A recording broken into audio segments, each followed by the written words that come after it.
West Ham 1, Arsenal 0, a hammer blow in North London this afternoon.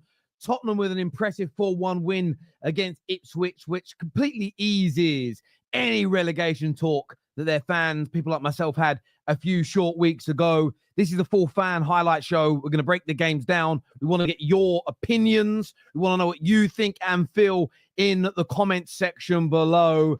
But another entertaining afternoon in the Premier League indeed. And I want to start off, first of all, by congratulating West Ham United. They thoroughly deserved their victory today. There is no doubt about that whatsoever. They were excellent in defense. They kept, considering it's, a Graham Potter team, very good in the low block, very compact, hard to break down. And the bit that stood out the most to me today from West Ham is if a West Ham player got beat, somebody else there to cover. The desire, the work rate, the energy shown by West Ham, they deserved what they got from this game. They were potent, dangerous, scintillating at times on the counter-attack as well. Bowen picking up the all-important goal, the dagger right at half-time. And it really was a dagger to the hearts of Arsenal, because for the majority of the second half, they really didn't get going indeed. So I want to start by congratulating West Ham for their victory. I think that is the right and the sensible thing to do. Absolutely. Now, Arsenal today, it was poor. They fouled. Yes, West Ham get congratulations. They get a lot of kudos. However, Arsenal were poor. They really were poor. The attack, I understand there's no number 9. And I understand when you lack a number 9, when you have players like Martinelli and Saka or Gabriel Jesus out, that always takes away from your attack. But the pace of the play from Arsenal far too often was pedestrian, slow. The amount of times Odegaard, he dropped his shoulder, the amount of feints, but no punches being thrown from him was frustrating to watch as a football fan. The lack of times when they had the opportunity to get the ball into the box first time, it doesn't come. Always allowing West Ham to set themselves, getting to the right positions, get players back. It was so poor. And of course, the task from Arsenal made ever so harder by Lewis Skelly getting a red card. I wasn't really on social media much during the game. I've not been completely off of X, but I've just been taking a little bit of a break the last few days. And so I'm not too sure what other people are saying, but from my point of view, I don't think there can be any arguments with the Lewis Skelly red card whatsoever. I understood why the booking was given in the first instance. And I feel that if the goalkeeper's in his box or at the edge of his box, maybe a yellow card. Kudus is quick. However, when you're in possession, there's a covering defender that might catch you. But if you look where David Raya was, if Kudus wins that ball, he's going to take 3 or 4 touches and he's going to shoot. And he's going to shoot at an open goal. It is a clear goal-scoring opportunity. It was denied by Lewis Skelly. I don't think he meant to do it. There was a clear attempt for the ball, but that double jeopardy rule only counts if it's inside the box and a penalty is given. So it was a rightful red card. And when that happened, with the lack of bench as well for Arsenal, with those aforementioned attackers out, I didn't personally see any way back for the Gunners. And for the rest of the match, they huffed and they puffed, but they couldn't blow the door down. There wasn't very many at all decisive or high-quality passes, through balls, crosses into the box. Very pedestrian, almost like they were trying to score the perfect goal. You could see the nerves and the anxiety throughout the stadium. That really manifested itself and came to fruition on the football pitch as well. And Arsenal foul today is a big hammer blow for them, and that pretty much ends the title race, in my personal opinion. The door in recent weeks has been left ajar by Liverpool, with dropping points to Everton, of course, dropping points to Aston Villa at the weekend. But that point now away at Aston Villa goes from being a disappointing night for Liverpool fans. And we know it was a disappointing night. You can tell by even today, loads of Liverpool accounts online, please West Ham, do us a favour. They're feeling the pressure a little bit as well with their recent performances. You saw the reaction towards the likes of Darwin Núñez, Jota, the chances they missed. Liverpool fans were worried. And Today's result, though, for Arsenal, it changes the complete story. Now, it's a good point. They've gained an extra point on top. An extra point on top of Arsenal. It's an 8-point gap, level on games. It means now that Liverpool have to lose 3 matches and Arsenal win their remaining 12 games. That's just not going to happen, in my personal opinion. Not with Arsenal's run rate of wins this season. Nothing is, and the amount of players have got out injured in their attack as well. So I do feel it's over. It's gone out today with a little bit of a whimper. It really has. But again, that Arsenal board have to take such a huge amount of responsibility. They didn't go out in the January and buy the right players. If there's an Ollie Watkins on that pitch today, the match could have been different. And we've said that, and we use him as the example because they put a bid in, but didn't. The board essentially didn't sanction and give Arteta the £60 million of which he needed. They should have gone out in this January and done it. And today, I mean, look, they should have done it in the summer. We've had that conversation, but there was a chance to rectify it this January. And you saw that lack of firepower today. And I know everyone talks about number 9 scoring goals, but it is also their movement. We saw it earlier on today. I didn't think he had the greatest cameo in the world, but young Obi came on for Man United and suddenly was running off the shoulder of attackers, going to the far post and near post. That created a little bit of space for the likes of Garnacho and Xerxes to work him, where prior to that, Rasmus and Xerxes are going for the same balls and both dropping deep, and it was easy for that defensive line. So not having a number 9 running off the shoulder, pulling players out of position, creating spaces and holes is a massive, massive miss today indeed. But look, the title race done as far. Listen, unless there is the greatest collapse in the history of collapses, it's done at this point. I just can't see an overturn. And by the way, Liverpool have been my clear favourites to win it for 2 or 3 months, but there was always a slight chance that was available.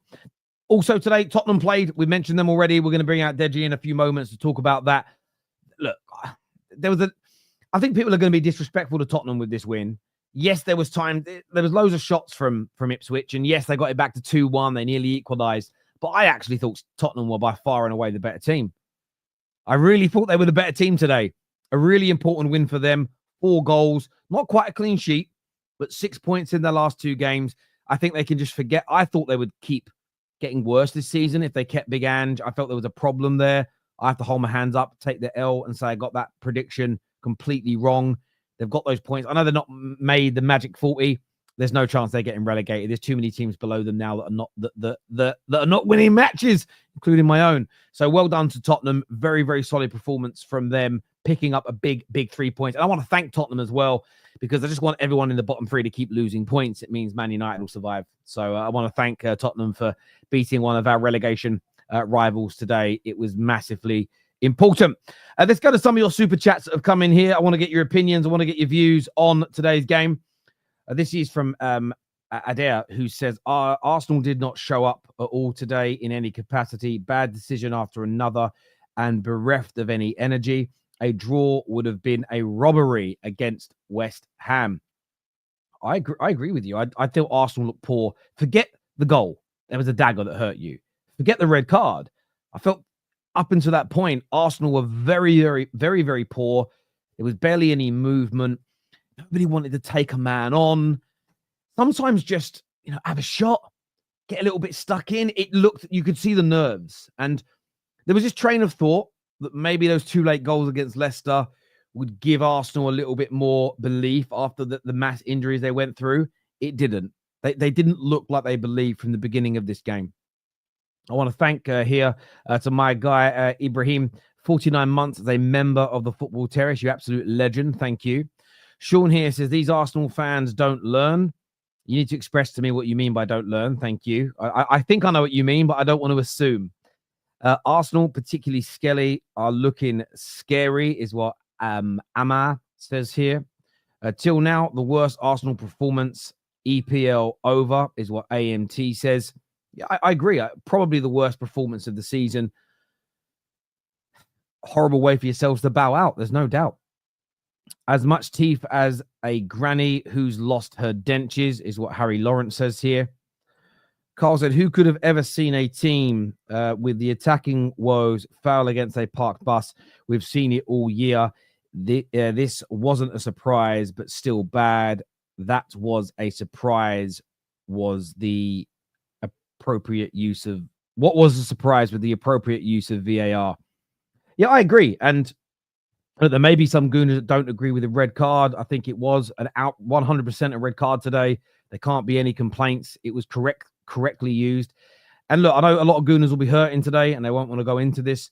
But, I have an agenda against VAR. My agenda is for them to be as consistent as possible. And do you know what? Today, I haven't seen all the other matches. But in the two I've watched, Man United versus Everton and Arsenal versus West Ham, I've seen VAR used 100% correctly based on the laws of the game and how it is meant to be implemented. You could argue, was there a clear and obvious mistake? We don't know, but clearly, the referee has got to look at 3 or 4 things at once whilst making that decision. It was the right thing to do. Earlier on today, we saw the fleeting pull on the shirt of Ashley Young, and then he dived, rightfully overturned based on the fleeting pull law or the interpretation of that they've brought in. So I do agree with you. And as much as I criticize the PGMOL and VAR, when they get it right, I think that deserves to be stated as well. Hammer blow fail. We get bottled, extending our lead. Hang on a minute, Shawnee. No, the title on Wednesday, you're a liar, Shawnee. The title on Wednesday was Liverpool drop points. So what? Why are you lying? The title on Wednesday when you drop points was Liverpool drop points, is what I said. And in the previous game against Everton, it was Liverpool collapse late, which you did. You were winning and you collapsed right at the end. I did not write in the last 2 matches that Liverpool bottled it. You're actually lying. I don't get why you would do that, Shawnee. Where is Egal? Everyone send him. Kudos to him if he is backstage. He's not backstage yet, but he normally comes a little bit later. But we're not going to be a long show today because the Chelsea game's on. So if you're listening, Egal, get yourself on, mate. By the way, Mohamed Kudus today, excellent. Oh, I love him at United. Skelly was fouled first. I don't think it was a foul personally. I'd have to relook at the replay. I wasn't actually focusing on the foul, actually. I was looking more at the positioning of David Raya and the covering defender, but it didn't look like a foul to me personally, my friend. I want to see Liverpool content creators. I want these Liverpool content creators to keep the same energy because the ones chasing us are bigger bottlers than us. Facts. Sean, and this is why I got really confused the other day when I titled a video that, Liverpool, I think it was like Liverpool's Arsenal fear. And I clearly stated in the video that it's not all Liverpool fans, but I was talking about the ones that were really panicking. I didn't understand it. Oh, we're just scared of ourselves, Terry. You got an 8-point lead against a team with no attack. I didn't understand the level of meltdown. I really didn't. It was strange to me. So I agree with you, Sean. Paul played Monopoly and got a get out of jail free card. Time for Liverpool to wake up from the recent drowsy spell and put in a proper display against City. Yeah, the pressure's now off to a certain degree. There is pressure, but the pressure, let me rephrase that. The pressure has been relieved now for Liverpool in that City game because they've got an insurance policy. But I think with that pressure being relieved, they'll go and win. If they win, that will be a 11-point gap. With Arsenal have a game in hand, but it's an 11-point gap. And it is as the fat lady is almost singing. This year, all teams are inconsistent. Surprisingly, even Liverpool being the best of a bad bunch in future leagues will be interesting rather than having a one-way horse race. Yeah, look, we weren't making content 20 odd years ago, but we've seen spells like City's before. Not as many points, but you've got to remember when Man United won 6 of the first 8 Premier Leagues, the way City have won 6 of the last 8. We weren't doing it with as many points, but you've got to remember benches back then had 3 players on it. You had a goalie and two other subs. Like benches had 3 or 4 players on, so you didn't have the thick squads. There was lots of different reasons. Fitnesses weren't as good. There was loads of different reasons as to why it was harder to get that level of points. But you've always had that. And then we went through a period where United would win it and Arsenal and Chelsea popped up. And, I don't think it's about teams being less consistent now. What's happened is a lot of the other teams have got better. And it bridges the gap. And I prefer it that way. Arsenal look over the shoulder. City is coming, is what AMT said here. But that's what City, Arsenal got to try and guard against. And I'm going to keep the same energy. I didn't think Arsenal could. At no point this year have I predicted Arsenal winning the league, to be fair. But I don't think a massive collapse and falling into a scrappy top 4 race is acceptable at this point. Bournemouth and Nottingham Forest are slowly fading away. Did they lose in the end, Bournemouth, today after getting a red card? But yeah, and that's likely to happen. Forest even played today. Forest play tomorrow, don't they? We'll see what happens then. They can't blame the refs today. They actually are going to hold their players accountable. Losers can't even take advantage when we're looking sus, is what Hamed, who's a Liverpool fan, says here. Been terrible all season long. Next season will be no different. Deja vu. Well, it'll be no different if you don't address the problems. If you don't go out and buy a bagsman, if you don't go out and get someone of the level of a Nico Williams or better to add to the attack, you're heavily linked to the Zubimendi. If you sign 3 players of that kind of ilk, this will be a different Arsenal team. But if you go out and buy 3 Moreno level players again, then yeah, you might not see much of a difference. I totally agree. Kevin said, just here to say you men dead the title race talk, especially Souls and Egal. This is what we mean by Arsenal fans are the cringiest. They claim to be the most family-like, yet just 1-0 down to West Ham and fans are leaving before the 70th minute. Yeah, I do agree. Look, I'm not calling out individuals, but I do feel leaving. I do feel leaving at that point. I don't get it. So I know that people will say, well, their job is to entertain me. I didn't feel entertained. I'm leaving. I've lost belief, so I'm leaving. For me personally, and again, I can only go with personal preference. I will shout and scream until that final, especially at 1-0 down to that final whistle. I will push and support the team.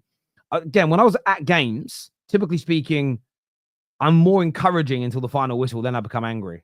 That's just my way, if that makes sense. But there we go.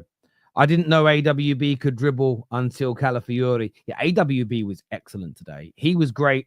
Bowen was brilliant. I thought Mohamed Kudus was excellent. Best game I've seen Todibo have in a West Ham shirt. I know they brought him off when he got booked, which I thought was sensible. Excellent. And to a man, West Ham were great today. Absolutely great. They really, really were great. Can't wait to hear Lawless on Friday. Yeah, that'll be excellent. I mean, I bantered him yesterday that they wouldn't win, but he was supremely confident and he has absolutely come out on top. On top of that, there's no doubt. Right, time for the panel now. We've got Brandon. Listen, only one Gooner has turned up. I'm going to say this now. Some of you might be working. KJ might tell me later. But to the ones who haven't turned up today that are nearly always here, shame on you. Shame on you. And I keep that energy for a lot of the fan bases out there. But you can't act like you're like a Man United fan who are disillusioned and been disillusioned for 3 or 4 years. Come on now, that is crazy. We've got Brandon here. We've got Durag Diary Jords. We've got Man Like Deji on here. I'm going to go to you first, Brandon. A very poor performance today. The title race looks like the final nail in the coffin has been hit today. Give me your thoughts on that performance from your players today. Why was it so static and slow and lacked energy? What do you think that reason was, mate? Where is everyone, to begin with? The fake fan. Apparently, the fake fan is the only one who's turned up today. Where is everybody? Apparently, they've all given up as well. Who knew? But yeah, let's go back to your question, Tel. Why did we look so static? Why did we look like we lacked energy, lacked belief, lacked all the rest of it? To be honest with you, there's only one word: cowards. I said pussies before. I'm saying cowards today. Yeah, they're all cowards. And that goes from the players all the way to the manager as well. And I'll explain about the manager, right? So we understand we're lacking in attacking areas. We've got a number of attacking injuries, but we knew this. So it's up to these players now to stand up and take accountability and take responsibility. I'm looking to the senior players, right? And I'm going to name a few that have yet again disappointed me again today. Trossard, you're a senior man. Yeah, you've got to be performing better than that. And the biggest one of all, Tel, our captain, Odegaard. Yeah. Everybody raves about him being this creative spark, this great player. Take the game by the scruff of the neck. Why is it I'm watching Arsenal again, looking at Ethan Nwaneri to come up with the goods? A 17-year-old. We're looking at this player. All the senior players are looking at Ethan Nwaneri to do something. How about you do something? How about you step up for a change? Yeah? How about you show us the levels and the reason why we invested in you in the first place? How about that? And then the manager. Cool. Right? He decides to play Mikel Merino up front today. I have no issue with that whatsoever because, you know, he come on against Leicester. He scored the 2 goals. He's high on confidence. I can understand why the manager did that. Now, I've said time and time again before about Mikel Arteta's in-game management. And again, today it was pathetic. Yeah? Okay, you bring off Rice on the 56th minute. Bring off Calafiori on the 56th minute. I totally understand why them two came off. They were both at fault for the goal. Yeah, Calafiori not getting close enough to Aaron Wan-Bissaka. And I've said before, this guy is crap at defending. Declan Rice, he can see where Bowen is. And then at the last second, he decides to ball watch, and then Bowen allows Bowen in to score the goal. So I can understand why he took them 2 off. But again, you're bringing on like-for-like substitutions. You're bringing on Lewis Skelly for Calafiori. Fine. Yeah. You're bringing on Zinchenko for Declan Rice. Now, them 2 players are not going to offer us anything in terms of breaking West Ham down. Yeah. Arsenal don't need them type of players on the pitch because we already had control of the game. We was pretty much camped in West Ham's half for the entirety of the first half. Mm-hmm. So the control was never an issue. The issue was creating the chances and also having the players to finish them off. Now, again, this is where I say that the manager's a coward because he makes the substitutions and he makes substitutions later on in the game. But again, we're looking at players that have consistently let us down that he's relying on. You've got a young kid on the bench who's actually a striker, right? Now, forget the fact that he's come from the under-23s or, we've never given him game time before. He's actually a striker, right? So he's going to have the natural instinct in front of goal. He's going to make the natural striker's moves, the moves off the shoulder of the defender. At least try him. At least throw him on. At least see what this kid is about because what we was offering wasn't good enough. So at least try and do something different, Mikel, But again, we decided to leave Mikel Merino on for pretty much 90 minutes. We decided to bring on Raheem Sterling, who's done absolutely nothing all season.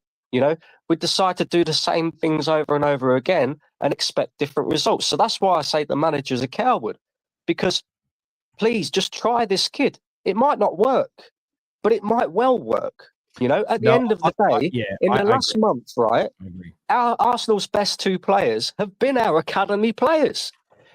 Yep. So there's no reason not to try it, Tel. Listen, Bran, I agree, right? There was nothing to lose at that point for you. The game was already on its way out. And we saw today with United, listen, young Obi came on and he had a couple of touches where the ball kind of bounced off him like a trampoline. But his runs were good. His positioning was good. He helped drag players out of position. And you guys weren't at the same type of threat that we were, where we're not a very good team at the moment. We struggle to control games. We're susceptible to everything. And I was a bit nervous for him. Where I feel like if you were pinning them back, all it takes is some young... By the way, to also the advantage a young player has, West Ham ain't studied him. West Ham don't know where he's going to come. Exactly. No, I completely agree. On Odegaard, I want to put... KJ made a comment. I want to present it to you. He says, Odegaard was a coward for not taking the late free kick. Captain and fouled to step up. I mean, what do you make of that? I mean, you have that free kick. It's on the edge of the box, prime for someone like Odegaard, but he leaves it to Raheem Sterling, who, I mean, I've never seen him score a free kick. He probably has, but I can't remember the last time he did it. Yeah, but again, this is all the nicey-niciness around Arsenal, right, Tel? Yeah? The captain should be taking that. He should be taking that responsibility. He takes free kicks normally from that area of the pitch for Arsenal anyway. But we're too busy going, Oh, poor Raheem. He's very low on confidence. Let's give him the free kick. See if we can get a goal out of him. Fuck that. We need to win the game, right? So take responsibility. This is, again, what I talk about cowards being, the players being cowards. Take responsibility for once in your life, right? Yeah. And also, whilst I can rant and rave about all of this, right? Let's just be real about things. I think every Arsenal fan, even the ones that still claim to believe, even the ones that the top is the top gooners. The reality is our title race and our season ended when the January transfer window shut because we didn't do anywhere near enough, right? In fact, we didn't do anything, right? So our title race ended then. We are in a top 4 race. Then, of course, the Champions League draw happens. We're going to play PSV. Favourable tie for Arsenal, but to be honest with you, I don't even trust us to go and do them over 2 legs. And then after that, we're going to end up with one of the Madrid teams. So our season is over. However, this gives us a very good opportunity right now for all Arsenal fans, and I'm quite willing to get involved in this, by the way, right? We have an opportunity now to actually do something about the shit show that we have been seeing. Because there is time for change at Arsenal. Whether you believe that is the manager, whether you believe that is the owners, the hierarchy, it doesn't matter, right? Something needs to change because Arsenal cannot be in a position where we're 5 years in, we're going for a league title, and we do nothing in a transfer window. Now, whether you blame the manager for that, whether you blame the owners, whether you blame the hierarchy, it doesn't matter. They're all involved some way or another. Arsenal should have won this league this season. Arsenal should have won a trophy this season. What we're seeing inevitably isn't good enough. And the only way it's going to change is if the fans band together for once in their lives, forget about their opinions, forget about how they feel, and start to demand success, demand something changes from the football club. We're watching Spurs do protests. Man United have got a protest planned at Arsenal, apparently. Other teams are doing it. Why can't we do it? People are too happy. What do you think a protest will do, though, Brandon? What do you think a protest will do?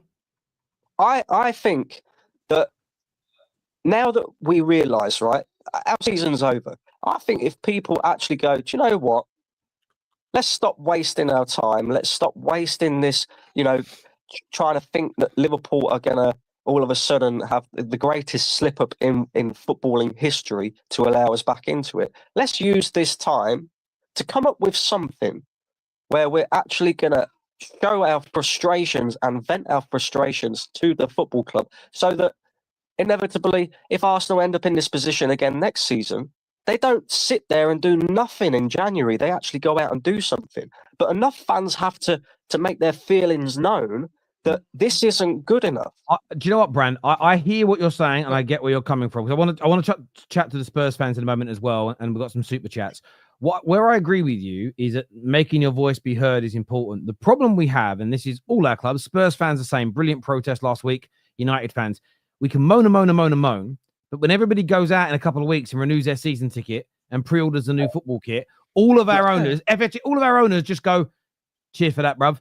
And that's the problem with all these kind of protests. Deji, a massive win for Tottenham today, bro.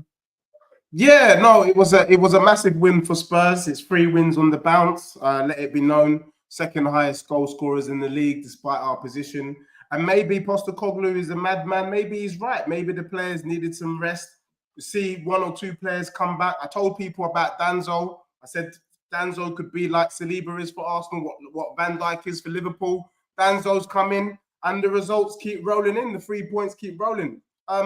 Look, you don't see Spurs fans shaking their bum violently about what's happening right now. We expect the 3 points. We're taking the 3 points. We're taking each game as it comes. But for me, at the moment, so far, so good. Let it continue. And if we're able to finish the season strong by winning the Europa League and pushing way up the table, then so be it. But as for Arsenal, just to briefly say, when you have a fan base that disgracefully shakes their bum for 2 late goals against Leicester, I mean, Egal, you should be ashamed of yourself.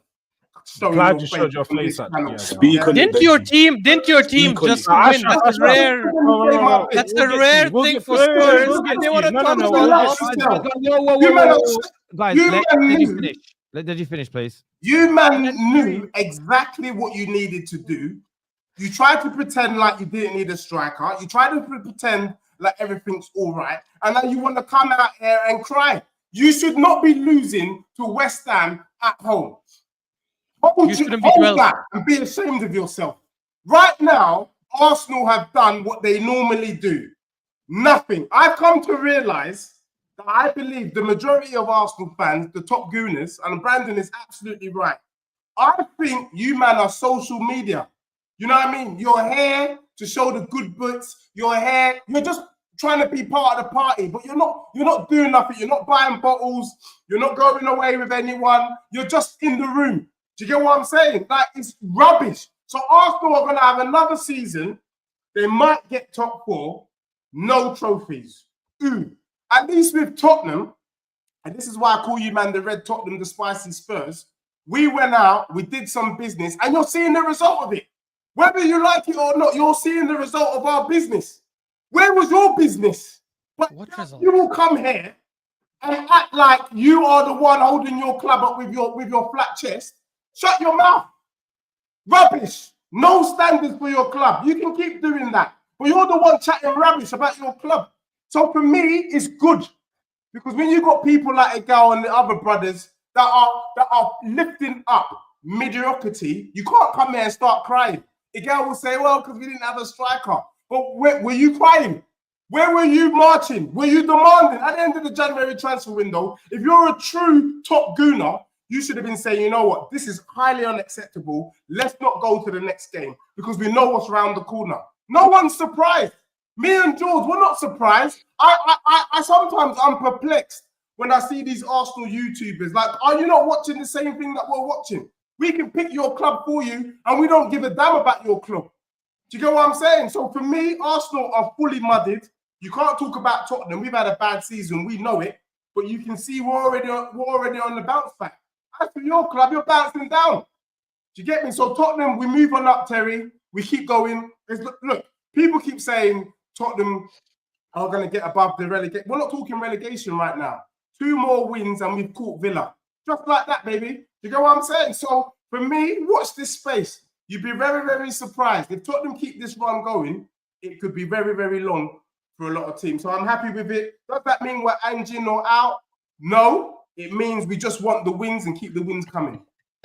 That's the most important thing, what Deji said there, is just keep the wins coming. Because I know people are going to go, oh, it's only Ipswich, it's only this. We haven't had 3 wins in a row. I said for 18 months in the Premier League. It's a big 3 wins for us. We spread the gap. And you know who you didn't touch on? I felt like you didn't touch Terry's team, who dropped points yet again today. Moise, yeah?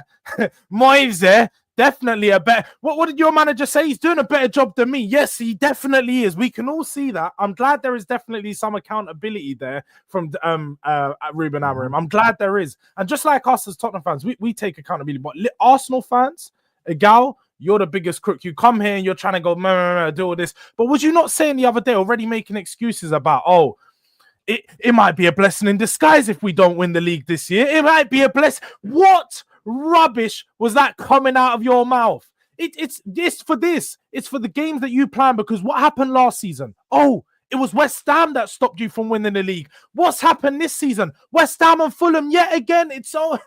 Bro, the story just gets written over and over and over. It's never a new thing. And you guys always buy into it. Like every season, Arsenal fans get their hopes up all the time, all the way. And then they just get crushed all the way back down because you guys are not doing nothing yet again.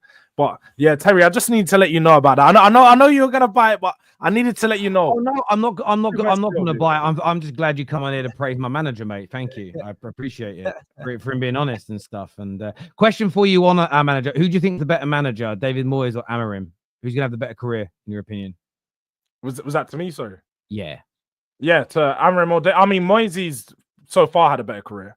Europa Conference League. Who do you feel? That's not his question. That was not his question. My question is, by the end of their careers, who do you think will have the better one, in your opinion? Well, we'll have to see. Ruben Amorim has What's your opinion?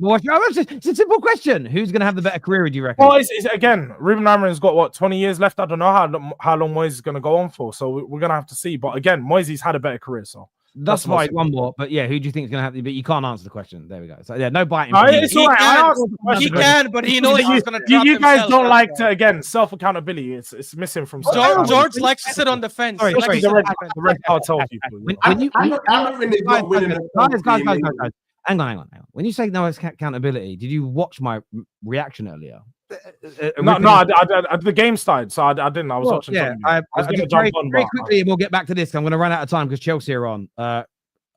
Condemn the starting lineup, slam the players' lack of effort, praise the comeback because I thought it was good. Said I think the Paul's a penalty, but because of the fleeting rule they have in the league, they're never given. So that's accountability as far as I'm concerned, Jords. Okay, well that's good to hear because last week, obviously, when I came on, it was a lot of. What I'm saying is, it was missing. So I was just going off of last week's opinion. Again, I'm not listening every time, but exactly. But when you talk about accountability, like we got Deji on here a few weeks ago, was calling his manager a fat fucking pig and wanted him out of the football club, and you were out here rapping about how your team's got out of here. Now you're on here smiling like a few weeks ago you weren't calling your manager the biggest pejorative under the sun. But look, we'll move on from that. Ash, what went wrong with your team today? Why were Arsenal so flat? What were the issues? Tell me, bro. Yeah, look, I think it's been consistent issues throughout the season. I know people reference, I think the first easy default thing to go to is always we have these attacking players missing. But I mean, I've seen us play this poor and this bad against other teams when Saka and all were there, like against Everton, against Fulham, against Brighton, against Newcastle, and we had our attacking players available. Then I think, unfortunately, Arteta has not done a good job this season in managing how to balance between attacking and committing people forward and then killing counterattacks and helping us build attacks again. The couple of times we won the ball and we slowed down attacks, and I think second half I understood why, because every time we tried to initiate counterattacks quickly, we just got caught in the counter ourselves. So I think for me, majority of this has to go on the manager. I don't think he's done a very good job at getting the team to attack and kill teams early on in the first half, especially at the Emirates. Because I'm not even looking at like some of these teams where we play against. I think against big teams, he actually does really well. I think when he plays your big six, traditionally in the Premier League, like I think we haven't lost a single Premier League big six game in like the last 17. But when he plays against some of these smaller teams, I think he overthinks it, in my opinion, which has been a major issue. I'm not saying the attacking players missing is not a problem as well. Of course it is. But I don't think it's the reason why we've dropped points in these certain games, unfortunately. But yeah, for me, the league is way more than done. Yeah, I hear it. 1-0 Chelsea, by the way. Really good goal. But really good. More so the pass from Caicedo and the run and dribble from Neto. Some good output there from him. Egal, from your point of view, massively disappointing. Liverpool kept the door open with a couple of recent results in the Premier League, but you just couldn't burst through. And what do you make of your team's performance today? Because it was nowhere near the Arsenal standard. All right. So I didn't interrupt anybody, so please don't interrupt me, guys. First things first. I feel sorry for Arteta because he's getting all this criticism for everybody right now. Everybody's on his case. Now, don't get me wrong. He got the lineup wrong. He shouldn't have probably started Calafiori. He probably should have started Mazzucchelli. And Mazzucchelli, the sending off was correct decision. Anybody screaming that the referees got it wrong or PGML is against us today, that's ridiculous. That was the right decision to send him off. And we all should agree that you tackle somebody in your own half on a goal-scoring opportunity like that, it should be a penalty. As for our own players, I can't blame Mikel Moreno. He's not a striker. I can't blame, Ethan. He's a 17-year-old. I'm looking at the senior players in this team. I'm looking at Martin Odegaard. Why are you letting Raheem Sterling taking free kicks? Why are you asking a 17-year-old to drive the team forward and dictate the game? Why are these guys the one running the game? You're supposed to be the one running the game. You're the captain. You're the leader. I call Phil Foden a fraud for these things, and I need to call my own players a fraud for these things because you have not been showing up this season. We've needed you. Saka's not there, and other players in the team can't do it by themselves. You've created 4 chances in the game, 8 chances in the game. I don't care. I'm asking you to find a way. It doesn't matter if these guys around you are not as good as they were before. Are you only able to create quality chances when you have elite finishers around you, or can you do it when you have can you raise the levels of players around you that are not as good? Because it seems like when Bukayo Saka's not there, Martin Odegaard's having poor games, and even when he was there earlier in the season, he was still having poor games. Declan Rice, I'm not even going to get onto him. I think he's injured. I think Declan Rice is injured. I think Miles Lewis-Skelly got injured. Thomas Partey, it was our best midfielder on the day. Calafiori has looked like a terrible defender. He looked better as a forward than a defender for a majority of the season. And I'm asking myself, what were the board thinking? They let us out to dry in January. In the summer, we already spoke about this numerous times. I'm not going to go over the summer again, but they let us down in the January. They let us down in the summer. We already know that. And if they let us down again, we could be in a situation where we could be missing our window. I still don't believe in this team can do something maybe in the future, but this season in the league is probably written off. Liverpool. Can I ask you a question on that, please, Egal? You blame the board there, which is fair, and I understand it. We've had conversations before about the idea of Arteta moving on, and you've kind of built this picture that the club's built in his image. He runs the club from that perspective. He makes the transfer decisions, etc. So from your perspective, why would it be the board's fault if the manager has all that power? In your opinion? Think the manager has the okay on, yes, I want this player, maybe I don't want that player. But I don't think he's the one deciding Ollie Watkins is only worth 40 million, not 60, Terry. He clearly would take Ollie Watkins at Arsenal. It's just the board are telling him they value him at this price and he values them at that price. And if anybody's sitting here and saying that Arteta didn't want a signing in January, show me proof. Because he clearly wanted a signing. It's just they couldn't find something that was of the level and quality that would also be financially feasible. Okay. Can I ask a question? Go on, Brad. So with the whole transfer incomings thing, right, I totally get it. Where I think the manager has to hold accountability is he would be aware of how much money Arsenal had to spend in the summer. Maybe not so much in the January, but definitely in the summer, right? So if he knew that he would only get Mikel Merino, he would only get Calafiori, and he wouldn't have anything else because of the PSR, because of the financial fair play rulings. Why would you then allow the likes of Smith Rowe, Fabio Vieira, Eddie Nketiah to leave the football club, regardless of what we feel about them as players? How can you allow them players to leave the football club and then knowingly not have any replacements? This is where the manager. You know why? I agree, Brandon, and I think it goes deeper than that as well. I think last season, I disagree when he with spent 65 million on Kai Havertz, I don't think the board comes and tells him, "I'm sorry, this 65 million is only for Havertz, no one else." They will give him a budget, they will give him a max wage cap, and he can decide who he spends it on. He decided. But now we're kind of money on Kai Havertz. But Ash, now we're assuming how business is done. Why don't we just go off of what we're he's not assuming? This said? is basic knowledge. Wait. Why don't you just go off what Arteta has actually said? And numerous of times, most of the season, what did he say? He was happy with his squad. That's not sending the right. No. Wait. Egal. No one interrupt you. He has said that quite a few times. He said he was happy with his squad prior to you getting, or having all the injuries naturally. But he said at that time, even when everyone else could point out that he was missing a few players, key players, especially in those. And you know something? Most Arsenal fans would have said that you was missing players. Egal, you would have been, when he said, "Oh, he's happy to score," you would have backed Arteta and said, "Oh, that's the right thing to do." That's context. Of course, you're going to be happy with the squad if Saka's fit, if Jesus is fit, if Havertz is fit, if Martinelli's fit. If those guys are fit, not only do we win the league. No. But that's just not good enough. No. Everyone keeps saying you can't plan for injuries. Don't get it twisted. That's what you do as a manager. Don't compare Arsenal with 4 attacking injuries in the same position to Arsenal before we had all these injuries. Because before these injuries, but we were like this before the injuries. We were like this before the injuries.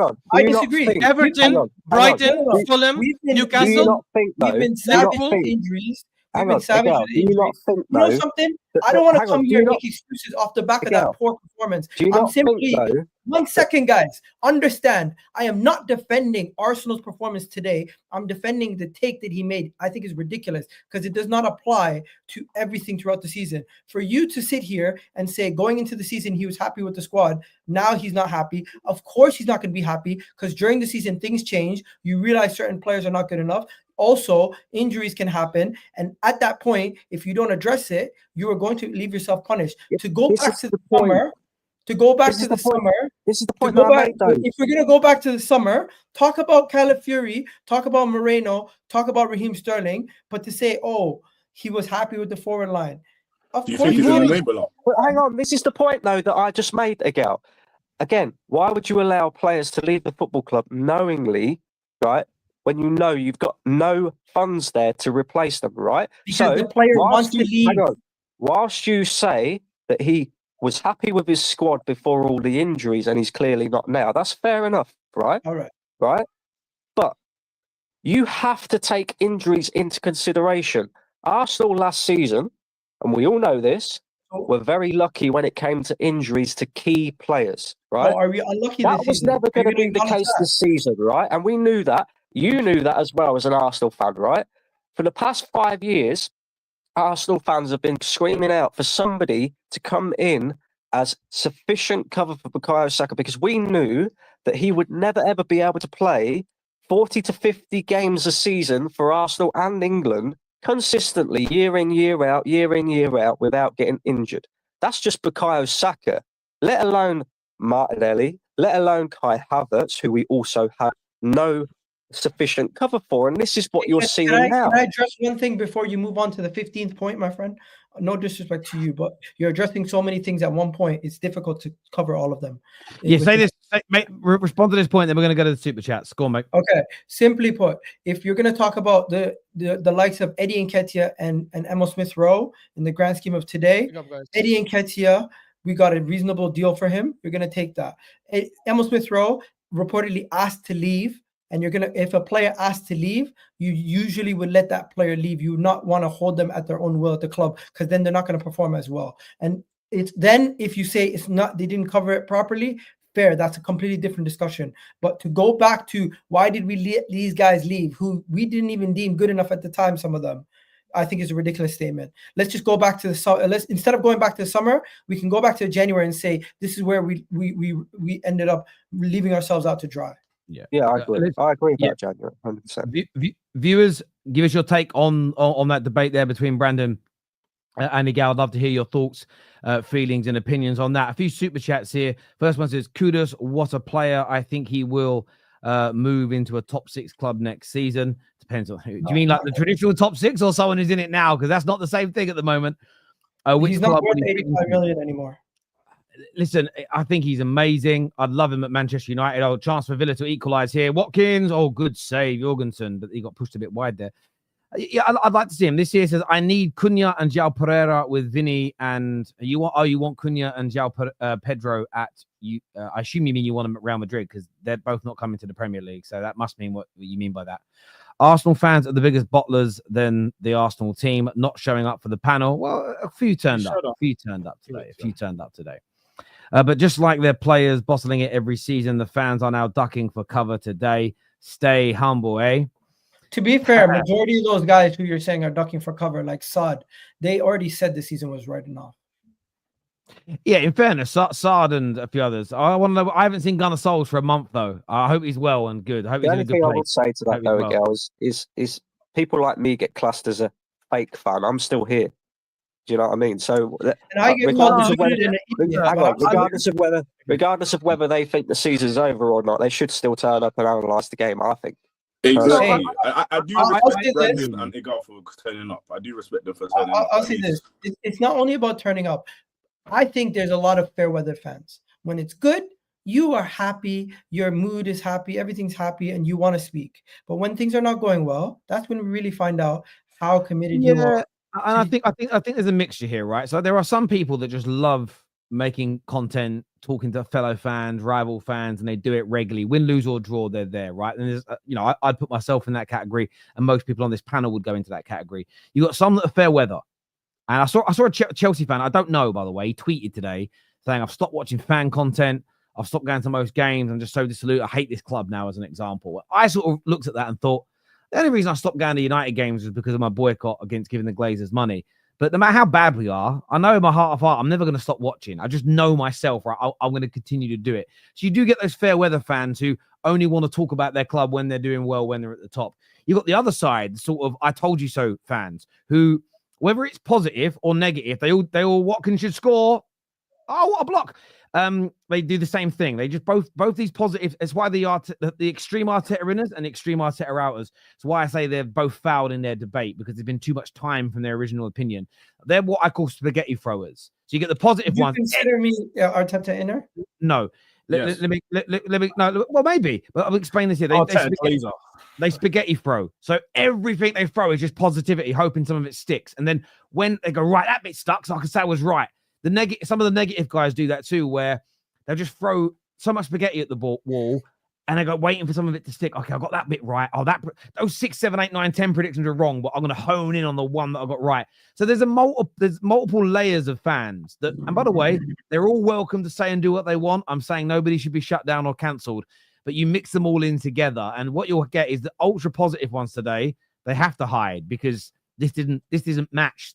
None of the spaghetti stuck today, as an example. The fair weather ones today will hide, as an example, because it's not for them. And the guys that are uber negative about everything, and all the ones who predicted this will be out speaking.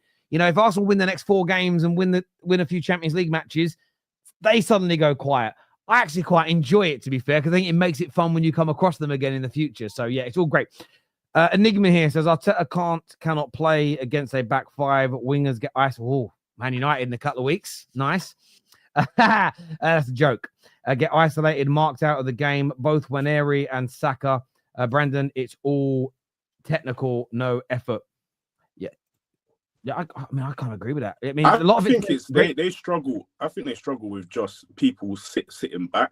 That's why I didn't expect the West Ham game today. I thought Arsenal would beat them, to be fair. It's the Nottingham Forest game that they should be looking at and thinking, are we even going to win or even get a point for that game?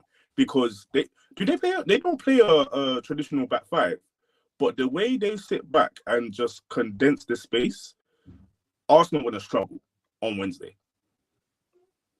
Listen, you're right. And with Miles Lewis-Skelly out for that game, for the Man United away, and is he out for the next 3 league games, right? So wait, was it a straight red card? But it's not for serious foul plays. I think it's only one or two. Yeah, it's one game. Yeah, you only get a 3-game ban if it's serious foul play or violent conduct. So I think it's only one game. I think. Yeah. Okay. So thanks for educating me on that rule. So Miles Lewis-Skelly missing for that game is going to be a massive blow, because as you can see, none of our left backs are actually good defenders, except for Tomiyasu, who's been injured. Oh wow! Yeah, you're away to Nottingham Forest in the week. Jeez. Anyways, guys, I'm not making excuses. We should still somehow find a way. But really and truly, the league is pretty much done. We're going to have to look at Arsenal. I find the funniest thing is just because a lot of Arsenal fans were celebrating midweek. And this is where I got onto them. I want to show them. And I said, no, you don't. You don't. You celebrate when you play your own games, and you celebrate when you do something yourself. You do not celebrate another team dropping points. You get the points on the board. You get the points on the board. Because this is exactly what happened. They said, "Oh, Liverpool dropped points. This is the time now. This is the time." And you guys done it the last time they dropped playing points. Man City Again. It doesn't matter. And let me put you in my mindset, okay? Arsenal just had a dramatic win where we won 2-0 with the auxiliary striker coming off the bench scoring 2 goals, right? Then Liverpool go into a game away to Villa where we've been waiting for them to drop points. They look like they're almost about to lose, but they still end up getting a draw. Their manager and their players seem rattled to the point where you have my man talking about fireworks and how Liverpool is such a big game. They're celebrating after getting a point. He looks rattled, right? And I'm seeing their fans online getting rattled. To me, it's like, you know what? This is giving me more hope that my team can do something. I go into the game versus West Ham saying a win minimum. We put pressure on them versus Man City, and now we still have the game in hand. Overall, can I ask you a question? What happens, Jordan? We lose the next game, which is our 3rd loss of the season, by the way. We've only lost 3 games this whole season. and then this happens. So let's not have the thing where it's like, oh, Arsenal fans can't be excited. They opened the door for the excitement. We didn't do it.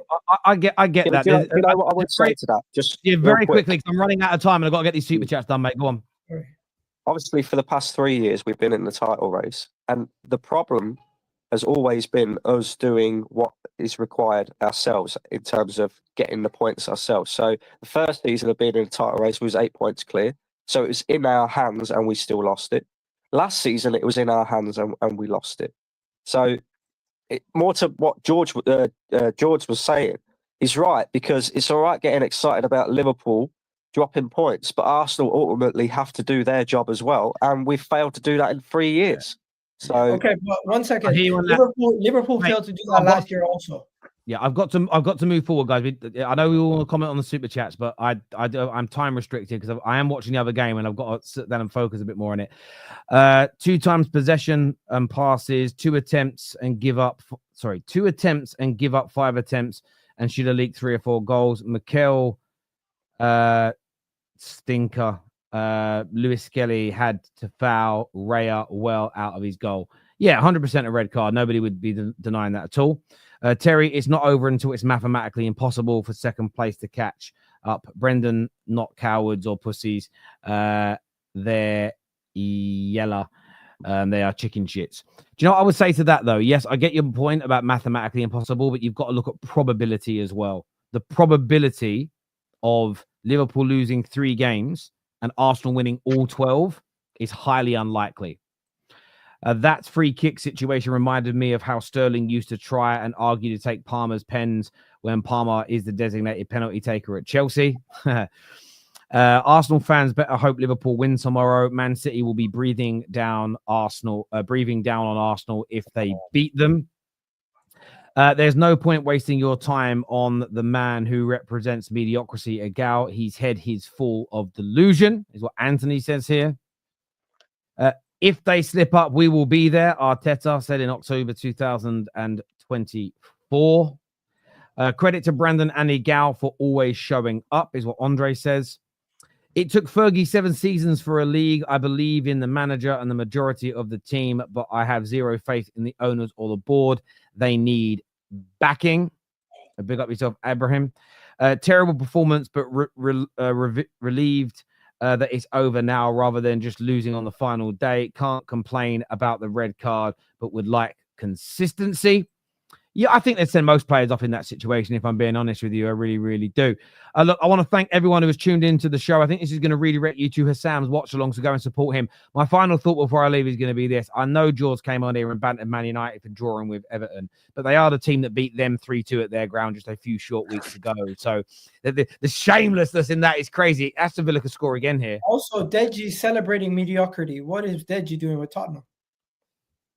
Mate, listen, Deji's just great. The only reason, one of the reasons I love Tottenham losing is honestly watching Deji's watch-alongs and his reactions because they're hilarious. And freestyles are the funniest thing. Freestyles are amazing. But I know he doesn't mean it, right? Some people go, it's rude, but when he's there, you fat pig, I'm just like, oh my days, I can't believe he said it. I love it. Listen, everybody that's tuned in, thank you. Take care. Goodbye. God bless.